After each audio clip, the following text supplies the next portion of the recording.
ఝాన్సీ లింగపూర్ గ్రామ పంచాయతీ ఎన్నికల్లో నిలిచిన మనగల రామకృష్ణయ్య ప్రచారాన్ని కాంగ్రెస్ పార్టీ సీనియర్ నాయకులు మైనంపల్లి హనుమంతరావు గురువారం నాడు ప్రచారం చేశారు. ఈ సందర్భంగా గ్రామంలో ర్యాలీ నిర్వహించారు.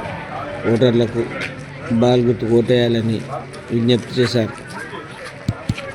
సందర్భంగా రామకృష్ణయ్య మాట్లాడుతూ గతంలో సర్పంచ్గా గ్రామానికి సేవలు అందించానని, మరోసారి అవకాశం ఇస్తే సేవలు అందిస్తానని రామకృష్ణయ్య కోరారు.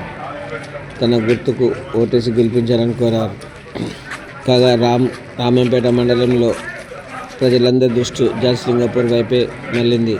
తండ్రి కొడుకుల ఇద్దరి మధ్య పోటీ తీరుతూ ఉండడంతో ప్రజల దృష్టి ఝాన్సీ లింగపూర్ గ్రామం వైపు మరలింది. తండ్రికి కాంగ్రెస్ పార్టీ బలపరుస్తున్న కొడుకు బీజేపీ పార్టీ బలపరుస్తుందని అన్నారు. తండ్రి కొడుకు అన్నట్లు గ్రామంలో పరిస్థితి నెలకొంది.